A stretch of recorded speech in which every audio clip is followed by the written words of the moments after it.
Hey, fourth grade, it's Mr. Nowak. Today we're going to be reading chapters 45 and 46 of Holes. You also have an activity that you need to complete over chapters 40 through 44. So I'd make sure you complete those before listening to our chapters today. So if you have not done that, I would pause the video, hop over, do that activity before listening, just to make sure you don't get confused with stuff that happens later on in the story. So here we go with chapter 45. The beam of the flashlight was directed away from Stanley's eyes and onto Zero, who was sitting on his knees. The suitcase was on his lap. Mr. Pendanski was holding the flashlight. Mr. Sir stood next to him with his gun drawn and pointed in the same direction. Mr. Sir was barefoot and bare-chested, wearing only his pajama bottoms. The warden moved toward Zero. She was also in her bedclothes, wearing an extra-long t-shirt. Unlike Mr. Sir, however, she had on her boots. Mr. Pendanski was the only one fully dressed. Perhaps he had been on guard duty. Off in the distance, Stanley could see two more flashlights, bobbing towards them in the darkness. He felt helpless in the hole. "You boys arrived just in the nick," the warden started to say. She stopped talking and she stopped walking. Then she slowly backed away. A lizard had crawled up on top of the suitcase. Its big red eyes glowed in the beam of the flashlight. Its mouth was open, and Stanley could see its white tongue moving in and out between its black teeth. Zero sat as still as a statue. A second lizard crawled up over the side of the suitcase and stopped less than an inch away from Zero's little finger. Stanley was afraid to look and afraid not to. He wondered if he should try to scramble out of the hole before the lizards turned on him, but he didn't want to cause any commotion. The second lizard crawled across Zero's fingers and halfway up his arm.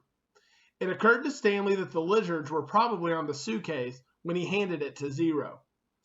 "There's another one," gasped Mr. Pendanski. He shined the flashlight on the box of Frosted Flakes, which lay on its side beside Stanley's hole. A lizard was crawling out of it.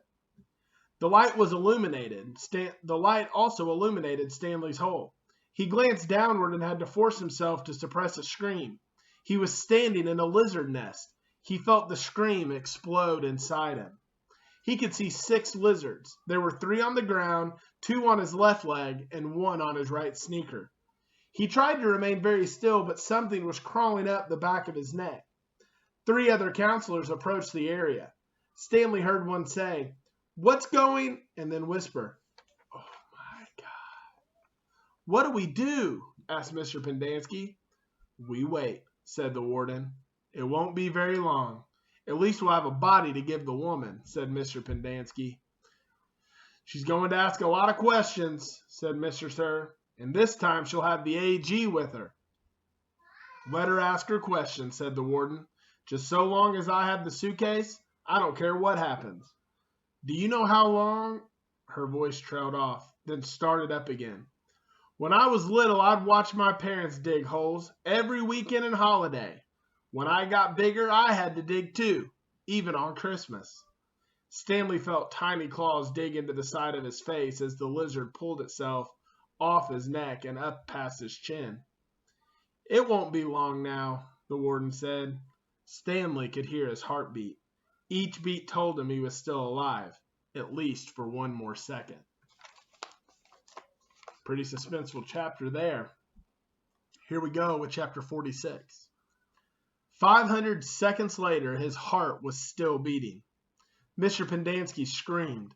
The lizard, which had been in the cereal box, was springing toward him. Mr. Sir shot it in midair.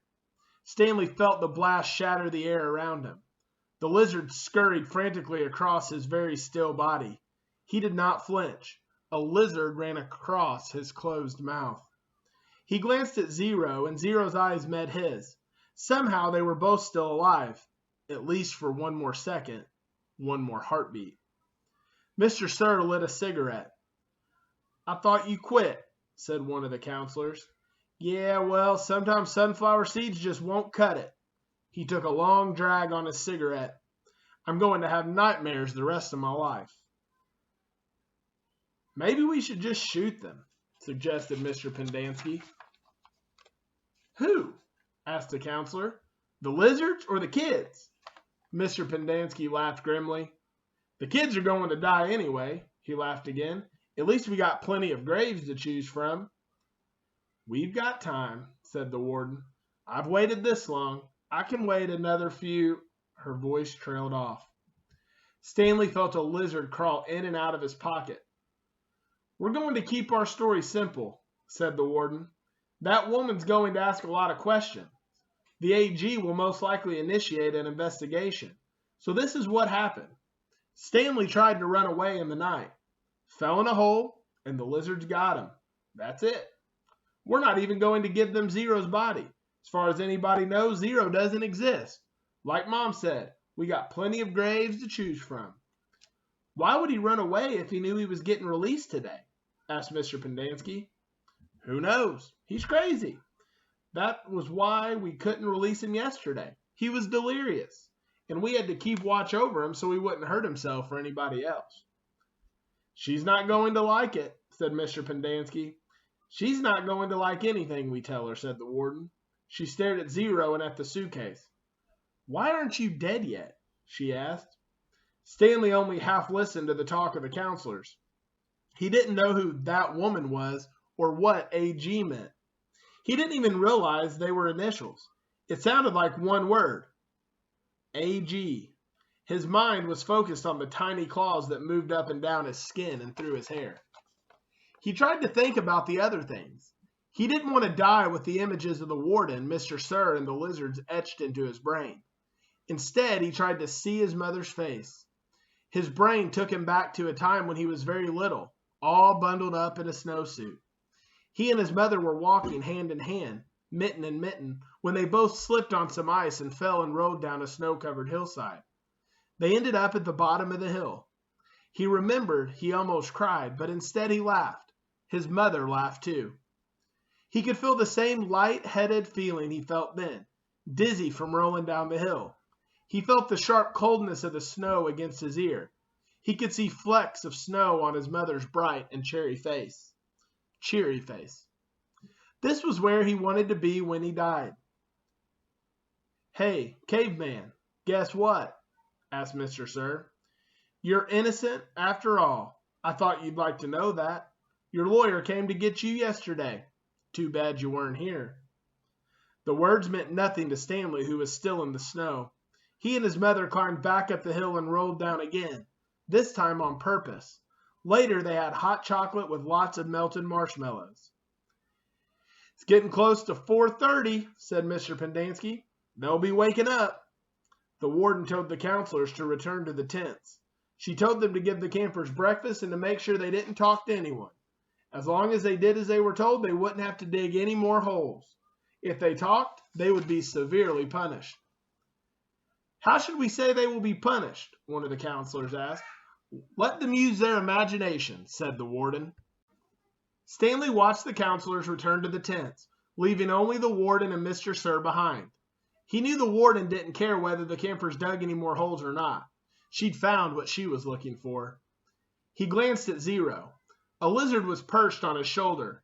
Zero remained perfectly still except for his right hand, which slowly formed into a fist. Then he raised his thumb, giving Stanley the thumbs up sign. Stanley thought back to what Mr. Sir had said to him earlier, and the bits of conversation he'd overheard. He tried to make sense out of it. Mr. Sir had said something about a lawyer, but Stanley knew his parents couldn't afford a lawyer.